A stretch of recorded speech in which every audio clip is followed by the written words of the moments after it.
Bem-vindos, meus queridos alunos do Preveste UEA. Eu sou a professora Fran Alves, sou uma mulher de 40 anos, sou parda, cabelos pretos, tenho estatura alta, estou trajando calça jeans e camisa preta. Nossa sala de aula é um estudo de TV. Estou ao lado de uma tela interativa que utilizarei para fazer anotações. A nossa aula de hoje é sobre modos e tempos verbais.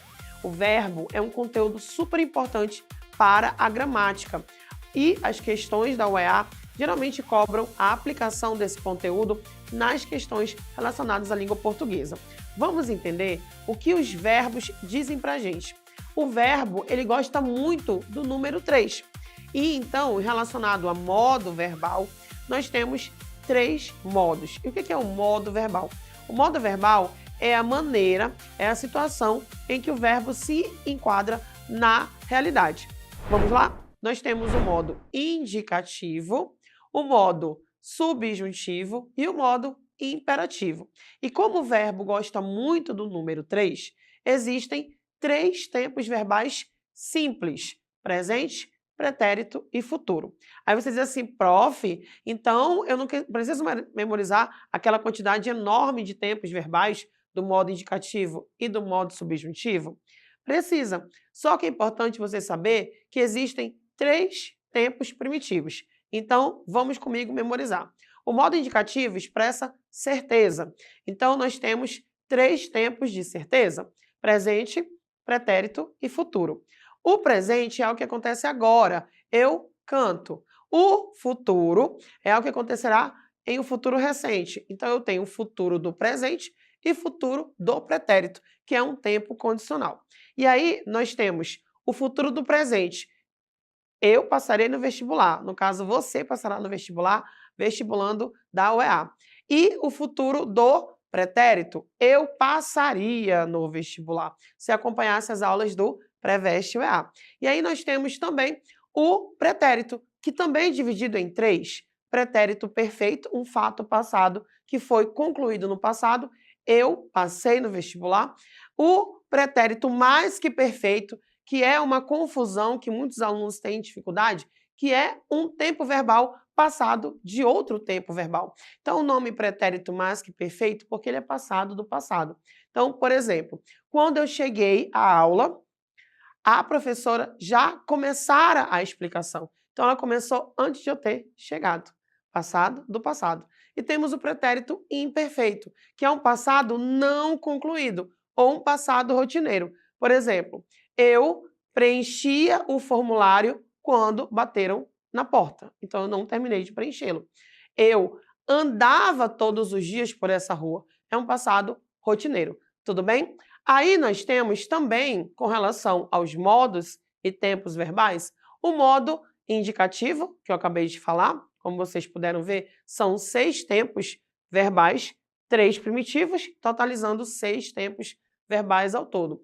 E temos também o modo subjuntivo, que é aquele que indica uma hipótese, uma incerteza. Então, só para a gente confirmar, o subjuntivo tem 3 tempos verbais. Olha como o verbo gosta do número 3. Nós temos o presente, que eu uso uma palavra de apoio. Tomara que eu passe no vestibular. Você vai usar o quê como palavra de apoio? Espero que você compre o doce, né? Tomara que ela aprove o projeto. O pretérito imperfeito, se eu passasse, se nós passássemos, e o futuro do subjuntivo, quando eu passar no vestibular. E para fechar essa nossa explanação, nós temos o modo imperativo, que é aquele que expressa ordem, né? Dúvida com uma ordem. Então, nós temos aqui, ó, o imperativo afirmativo: estude para o vestibular. O imperativo negativo: não deixe de assistir às aulas do Preveste UEA. Tenho a certeza de que você agora sabe que os tempos verbais, eles não são tão difíceis assim. E, falando em tempo verbal, eles se dividem em simples e também compostos. Por exemplo, eu cheguei cedo. Você sabe que é um tempo verbal simples, porque só tem um verbo. Eu cheguei, pretérito perfeito do modo indicativo, porque é uma certeza. Eu tinha chegado cedo, também é o pretérito perfeito, só que é um pretérito perfeito com composto. Não é mais um pretérito, né? Aí nós não temos mais um pretérito simples. E, a propósito, eu tinha chegado, é o pretérito mais que perfeito composto, ok? Uma retificação. O pretérito perfeito composto é ele tem chegado cedo. Tudo bem? Bom, essa questão fala de um texto do Humberto Werneck, que é um cronista, e ele fala da situação de ter que fazer crônicas de forma exaustiva. E ele, Fernando Sabino e Rubem Braga, que são outros cronistas, trocavam crônicas entre si. E aí, um belo dia, ele passa para um dos amigos uma crônica chamada A Sopa. E aí, passou muito tempo e ele precisa de uma crônica, e um deles passa para ele a mesma crônica da sopa. Vale a pena vocês pesquisarem e lerem a crônica na íntegra. Vamos agora ao trecho que nos interessa? O trecho que nos interessa é essa parte aqui, ó. Quando o Humberto pede para um deles, será que você teria aí uma crônica pequenininha para me emprestar? E aí, um deles responde, uma crônica usada, de que você não precisa mais, Humberto. Qualquer uma serve. E aí, o amigo respondeu, vou ver o que posso fazer. O nosso trecho é justamente esse, vou ver o que posso fazer. Tá vendo? Olha aqui, ó. É uma questão da Faculdade Albert Einstein, vou ver o que posso fazer. Prometeu ele. Ao se transpor o trecho para o discurso indireto, a locução verbal sublinhada assume a seguinte forma. Aí você diz assim, epa, prof, a nossa aula é sobre verbo e a senhora veio com uma questão de discurso direto e indireto, é porque o verbo ele muda conforme se muda o discurso. Então, se eu estudo o verbo, eu acabo estudando também tipos de discurso. Nós temos uma locução verbal, vou ver o que posso fazer. Prometeu ele. Então, ao transpor o trecho para o discurso indireto, lembrando que o discurso indireto, o narrador, ele fala pelo personagem. No discurso direto, o personagem tem autonomia e tem voz na narrativa. São aquelas leituras em que há o travessão, em que há a fala do personagem, falada pelo próprio personagem. Já no discurso indireto, é o narrador que assume a mediação e se torna intérprete do personagem. Então, ao transpor o trecho para o discurso indireto, a locução verbal sublinhada assume a seguinte forma. É como se você dissesse assim, ó, o amigo disse que... Discurso indireto. Tenho a certeza de que quem está em casa sabe que a alternativa correta é a letra A. O amigo disse que veria o que poderia fazer. Tudo bem? Discurso direto, locução verbal. Discurso indireto, veria, que é um verbo no futuro do pretérito. Tudo bem? Vamos para a próxima questão agora, a questão 2. Nós temos para a questão 2 esse texto do Carlos Drummond de Andrade, Caso de Justiceiro. Vale a leitura, não vou dar aqui muito spoiler não, mas é uma injustiça social, por isso o nome Caso de Justiceiro.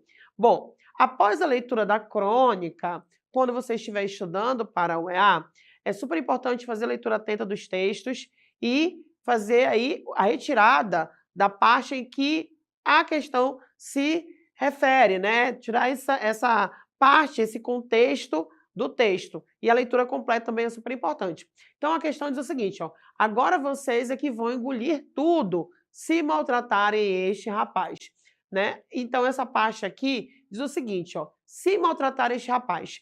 Esse se maltratarem é o futuro do subjuntivo. Quando maltratarem, que é uma ideia futura, só que é uma hipótese, é uma incerteza. E aí a questão fala o seguinte, a forma verbal resultante da transposição do trecho sublinhado para a voz passiva é, calma, muita calma nessa hora, quando se fala de verbo, se fala em voz verbal, no trecho nós temos a voz ativa.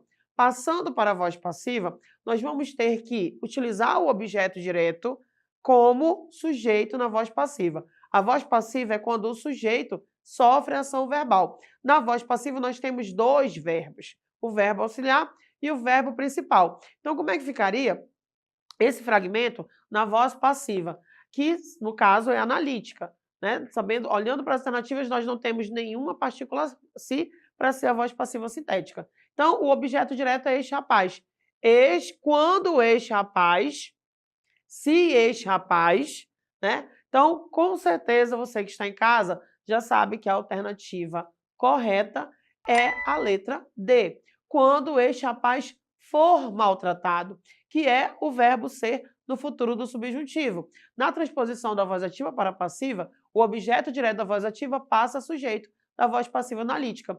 E você tem que manter aí o mesmo tempo e o mesmo modo verbal. A única alteração, se for necessária, é a alteração da pessoa aí, né, gramatical, singular ou plural. E agora nós temos uma participação muito especial, que eu já estava com saudade. E aí, Caio, qual é a sua dúvida? Pode perguntar. E quais são os tempos verbais de modo indicativo mesmo, professora? Olha, no modo indicativo nós temos 3 tempos verbais primitivos e 3 tempos verbais derivados. Presente, o futuro e o pretérito. Presente, presente, 2 futuros, futuro do presente e futuro do pretérito. E nós temos 3 pretéritos, é isso mesmo, 3 passados. O pretérito perfeito, que é um fato pontual que aconteceu em um passado. O pretérito mais que perfeito, que é passado do passado. E o pretérito imperfeito, que é um passado não concluído ou um passado rotineiro. Tudo bem? Vamos agora para a nossa terceira questão. A terceira questão tem esse texto, né? Texto para a próxima questão. Principal enfoque em um erro de Descartes. É um texto que fala sobre comportamento, sobre distúrbios da emoção. E é super interessante a leitura para que você consiga desenvolver bem a questão. Vamos agora para nossa questão 3, que é uma questão da Unifesp, feita pela Banca Vunesp. O verbo sublinhado, na conjugação em que se apresenta, indica um fato pontual no passado, no seguinte trecho. Vamos lá. Se é fato pontual no passado, e se é um fato pontual, é uma certeza. Então, só pode ser do modo indicativo. Nós temos 3 tempos verbais no modo indicativo que indicam o passado. O pretérito perfeito, o pretérito mais que perfeito e o pretérito imperfeito. Vamos ler as alternativas? Letra A. Se você seguisse o coração em vez de dar razão, tudo daria certo. Primeiro parágrafo. Letra B. A emoção era um substituto para a razão. Primeiro parágrafo. Era, né? Letra A é o seguisse. Letra C. Construir a hipótese de que a emoção era parte integrante do processo de raciocínio. Primeiro parágrafo. Letra D. Baseado em meu estudo de pacientes neurológicos que apresentavam deficiências na tomada de decisão. Primeiro parágrafo. E a letra E. O raciocínio nos dá a opção de pensar com inteligência antes de agir de maneira inteligente. Então, você já sabe qual é a alternativa?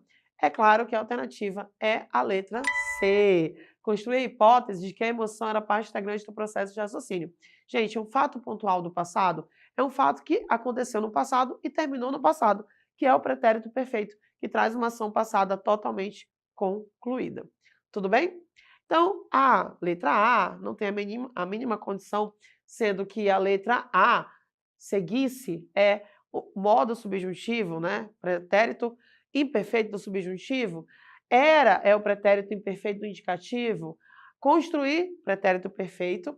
A letra D apresentava um pretérito imperfeito e a E dá presente. E aí, galera, na aula de hoje vimos o tempo, o modo, a parte de verbo, assunto importante para o vestibular da UEA.